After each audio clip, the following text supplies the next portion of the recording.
Some of you will remember a short video from me, very short, of me popping outside and talking about in these troubled times, why not grow your own food or something like that. I put the camera on the garden patch, which looked really pathetic at that point in time. So out of season, I've done this each year.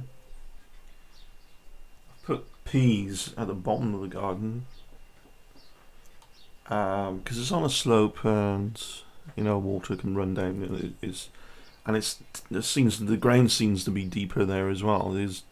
There's rock and other things deep if you dig down deep, but and sewage pipe in, so you don't want to break any of that. But if it's steep enough to get things growing really well. Top of the patch is runner beans. The beautiful red flowers now on them. I did want to do an outside video. I've been very busy with other things and modifying a X220 laptop, and I'm back at work now as well. All kinds of things happening. The peas have come through. These are the biggest pea pods I've ever seen us do. And there is a heat wave about to happen again in the UK. Peas, I've found out through trial and error that you shouldn't put them in too much direct sunlight because they will dry up like a crisp. They go crispy and dry and very delicate like that. So we have strawberries, runner beans, onion, carrot, potatoes, tomatoes, and we got a patch of mint as well. That's all growing outside. I did want to do cucumbers. I got the seeds, but time's going on because everything was shut down. It wasn't very easy to get seeds. I had to mail order them, and they seem to take really, really long time to come through. I'm opening a pea pod. These are garden peas like you would have with your vegetables. These are really big. I know sometimes things look bigger on camera, but they are that big. They're really big. Kind of like I don't know what, these should be regular peas. But, I guess you get them tins. When you get them tin peas, they're like, you can get really big ones called marrow fat ones. I guess they're that big. They're like those. Open another pod here. Look at the size of these. And they can be eaten safely straight out the pod. It's all clean inside. Just wash the pod on the outside beforehand. They can be eaten raw. People might think, it's okay. Just like you would radish once it's cleaned up out the garden. Lettuce, we've got lots of lettuce coming up, quite nice as well. You might be thinking, how do you fit all that in? Just that patch of garden? Well, I didn't, because on the patio there's actual pots of stuff planted separately as well. So do that.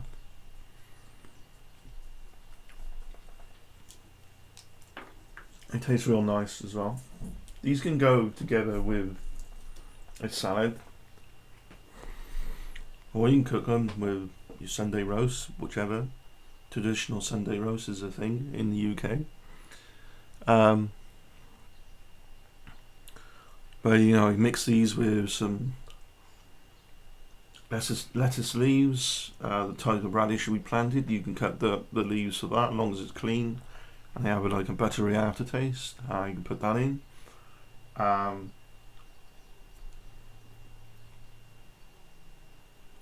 Chop some radish up, chop some carrot up,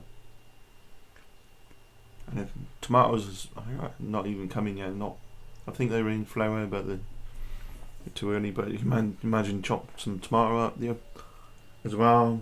Perhaps have an egg salad. You have your salad stuff with boiled egg. Chop that up with it. You know, you get out more than it costs to put in the long run. Definitely.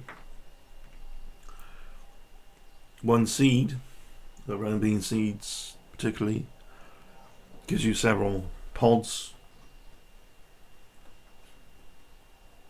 So you're getting more out than, because all the extra energy for the input comes from nature, the nutrients in the ground, the sunlight, the rain. Through the summer months, you make sure the ground's wet enough, damp enough. Due a heat wave again, so I have to be watering every night because the ground can get dry very quick when we have these intense heat waves. 37 Celsius highs of last year, and that's really intense heat. I don't know what that is in Fahrenheit, but these places are hotter, and people think, what are you worried about? Well, combine that with 70 to 80% humidity, then you got a problem. Yeah, the moisture in the air just, gets very uncomfortable. This is what we call a sticky heat. Regardless of that, it's not pointing the wrong way. It's not July the 8th doing this video. It's the 10th on a Friday. A new part for the X220 is coming today, and that's be an internal mSATA drive. Some of you know about all that. Cheers. I thought Cheshire might like to see this video, because perhaps I'll do just a mini tour as well. I'll just get the Sony Handycam out and record sometime this weekend. I do have the weekend off, actually. I'm working this afternoon, and then tomorrow and Sunday off. Lots of overtime the following week. Good to be back to work, actually, even though I'm not a great fan of some of the things that go on, how the company think they can run things, but things are different now as well. It's kind of easier in some ways because restrictions in place, but it's all a bigger picture at the end of the day. Alright, give you an idea of size comparison. I've got fairly big hands.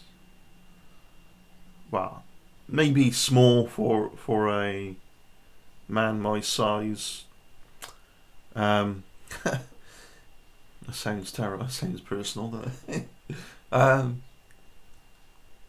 you get, my fingernail, look at the P. About the same size, and my thumbnail, look at the P. They're massive. They're huge. And they're tasty.